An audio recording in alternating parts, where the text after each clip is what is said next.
देख रहे हैं पीएन न्यूज लाइव, आपकी आवाज।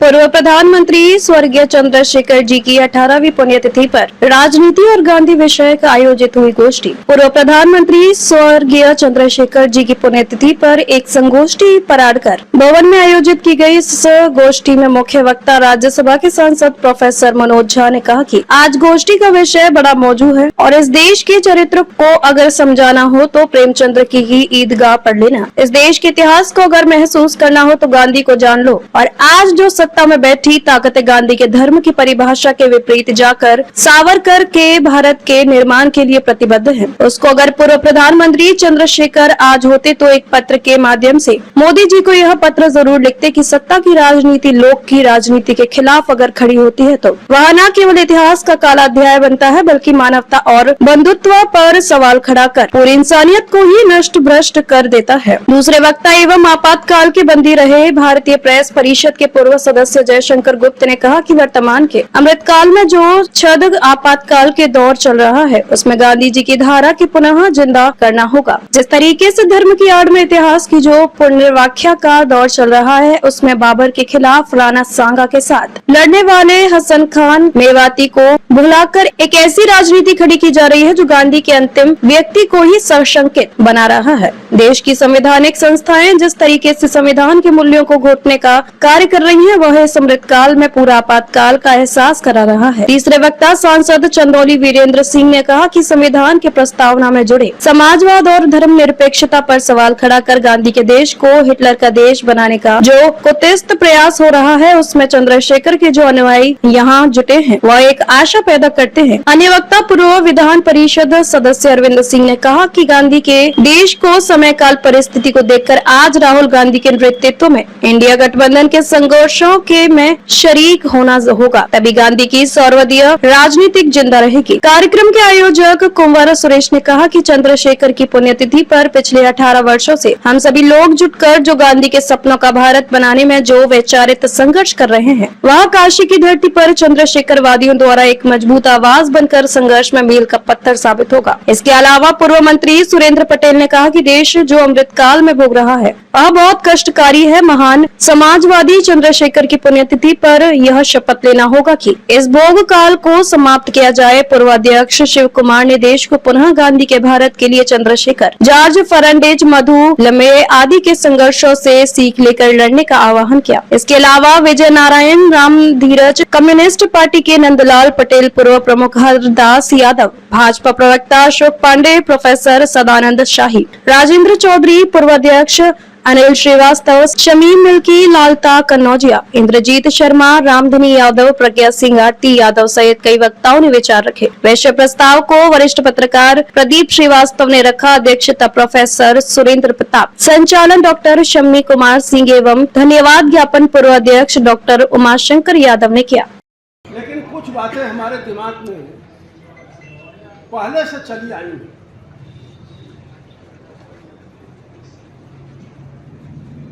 कि हम लोग इस 10 साल के अंदर जिस गांधी की चर्चा हम लोग करते हैं इस 10 सालों के अंदर हम लोगों के समय में भी और खासकर इस वर्तमान सरकार में गांधी के चित्र पर इसी उत्तर प्रदेश में गोली भी लोगों ने मारा। ये बात भी हम लोग को भूलना नहीं चाहिए। और ये बात मैं इसलिए चर्चा कर रहा हूं कि जिस धर्म और राजनीति पर जब हम चर्चा करते हैं और गांधी की तुलना करते हैं तो ये सच है कि शायद उनसे कोई बड़ा व्यक्ति धर्म का अनुयायी नहीं था। लेकिन दूसरी ओर जब हम देखते हैं कि पिछले 10 सालों से इसी देश में जिनका कभी कोई इतिहास नहीं रहा है वो उन विषयों पर चर्चा करना चाहते हैं जिसका कोई सवाल आजादी की लड़ाई में भी नहीं था। कभी सुभाष चंद्र बोस को भगत सिंह से लड़ा देंगे, कभी सुभाष चंद्र बोस को पंडित नेहरू से लड़ा देंगे, कभी गांधी के बारे में कहें कि भगत सिंह का महत्व क्यों होते तो वो फांसी पर नहीं चढ़े होते। अजीब सी विडंबना है, और वो इसलिए करते हैं कि उनका कोई इतिहास ऐसा नहीं है जिस व्यक्ति का नाम लेके इतिहास की चर्चा वो करें, क्योंकि अगर वो चर्चा करेंगे तो फिर आजादी की लड़ाई के समय जिन लोगों ने अंग्रेजों की दलाली किया। अपना परिचय बता दें। कुंवर सुरेश सिन्हा मेरा है और मैं समाजवादी हूँ। समाजवादी पार्टी नहीं, समाजवादी धर्म से कर्म से हर चीज़ से मैं समाजवादी। आज चंद्रशेखर जी का कार्यक्रम है, क्या कहेंगे आज? मैंने हर साल करते हैं, ये 18वां साल है जी। और नई पीढ़ी जो लोग हैं, हम लोग को चंद्रशेखर जी का ही नहीं है, लोहिया जी से लेकर जयप्रकाश जी से लेकर के राजा सबका हम लोग मनाते हैं। जो नई पीढ़ी है उनके बारे में जाने, तो वो हमारे आदर्श है और हमको कैसे जीना है, समाज में कैसे रहना है, कैसे लड़ना है, उसे प्रेरणा ले। हम लोग कोशिश करते हैं कि ज़्यादा से ज़्यादा नौजवान आए और कुछ सीखें। इसीलिए मनोज झा जैसे विद्वान आदमी को जो राज्यसभा में बोलते हैं, तो मैं समझता हूँ कि पूरी राज्यसभा में उनसे बढ़िया कोई नहीं बोलता। तो ऐसे लोगों को हम लोग बुलाते हैं। रघुवंश बाबू आए थे, रामसुंदर दास जी जो चीफ मिनिस्टर थे वो आए थे।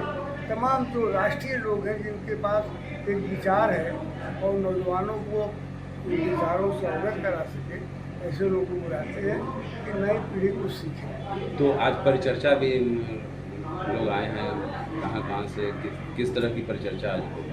नहीं, परिचर्चा तो लिखा हुआ है कि धर्म की राजनीति और गांधी। और दूसरी बात कि ये जो आपातकाल जो आज जो स्थिति है वो पिछले आपातकाल से ज़्यादा खतरनाक है। तो घोषित आपातकाल था, आज 14 साल से 11 साल से जनता जो है आपातकाल झेल रही है, लेकिन कानूनी रूप से वो लागू नहीं। लोगों के जो भी सरकार के खिलाफ होता है उसके खिलाफ ईडी, सीडी, सीबीआई या धन, आप कैसे मानोगे चुनी हुई सरकारों को गिराना, जो लोग नहीं मानते उनको जेल में भेज देना, यहाँ तक कि बहुत सारे पत्रकार भी जेल। तो उसके लिए कैसे संघर्ष होना चाहिए, जब नौजवान जानेगा, समझेगा, प्रेरणा लेगा, तब वो सड़कों पर